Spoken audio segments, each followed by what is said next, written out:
Hi hello ನಮಸ್ಕಾರ. ನಾನು ನಿಮ್ಮ ವಿರೂಪಾಕ್ಷಿ. ಕೃಷಿ ಜೊತೆ ವಿರೂಪಾಕ್ಷಿ ಯೂಟ್ಯೂಬ್ ಚಾನಲ್ಗೆ ಆತ್ಮೀಯವಾದ ಸ್ವಾಗತ. ನಿನ್ನೆ ನಡೆದ ಮ್ಯಾಚ್ನಲ್ಲಿ ನಮ್ಮ RCB ತಂಡ ಕಪ್ ಗೆದ್ದಿದೆ. ಅವರಿಗೆ ಅಭಿನಂದನೆಗಳನ್ನ ಹೇಳ್ತಾ, ಇವತ್ತಿನ ಹವಾಮಾನ ವರದಿ. ರಾಯಚೂರು ಜಿಲ್ಲೆಯ ತಾಲೂಕುವಾರು ಮಳೆ ಮತ್ತು ಹವಾಮಾನ ವರದಿ. ದಿನಾಂಕ 1/6/2026. ರಾಯಚೂರು ತಾಲೂಕು 12.4% ಮಳೆ ಆಗ್ತಕ್ಕಂಥ ಪರ್ಸೆಂಟ್ ಇದೆ. ಅದೇ ರೀತಿ ಹವಾಮಾನ ಸ್ಥಿತಿ ಬಂದ್ಬಿಟ್ಟು ತುಂತುರು ಮಳೆ ಇದೆ. ಸಿಂಧನೂರು 8.6 ಮೋಡ ಕವಿದ ವಾತಾವರಣ ಇರಲಿದೆ.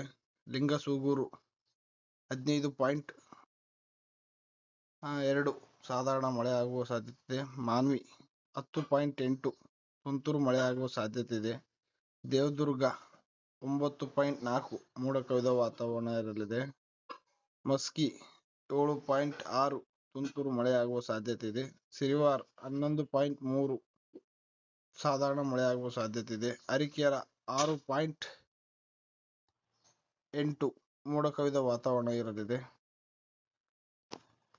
ಇಂದಿನ ಹವಾಮಾನ ಸ್ಥಿತಿ: ಮೋಡ ಕವಿದ ವಾತಾವರಣ, ಕೆಲವು ಕಡೆ ತುಂತುರು ಮಳೆ ಮತ್ತು ಸಾಧಾರಣ ಮಳೆ ಆಗುವ ಸಾಧ್ಯತೆ. ರೈತರು ಬಿತ್ತನೆ ಪೂರ್ವ ಸಿದ್ಧತೆ ಕೈಗೊಳ್ಳಲು ಅನುಕೂಲಕರ ವಾತಾವರಣ. ಹವಾಮಾನ ಮುನ್ಸೂಚನೆ: ಮುಂದಿನ 24 ಗಂಟೆಗಳಲ್ಲಿ ಮೋಡ ಕವಿದ ವಾತಾವರಣ, ಕೆಲವು ಕಡೆ ಮಳೆ ಸಾಧ್ಯತೆ ಇದೆ. ರೈತ ಬಂಧುಗಳಿಗೆ ಗಮನಿಸಿ: ಹವಾಮಾನ ಮುನ್ಸೂಚನೆ ಗಮನಿಸಿ ಕೃಷಿ ಚಟುವಟಿಕೆಗಳನ್ನ ಪ್ರಾರಂಭಿಸಿ ಅಂತ ಹೇಳ್ತಾ, ನನ್ನ ಇವತ್ತಿನ ಹವಾಮಾನ ವರದಿಯನ್ನ ಇಲ್ಲಿಗೆ ಮುಕ್ತಾಯಗೊಳಿಸ್ತೇನೆ.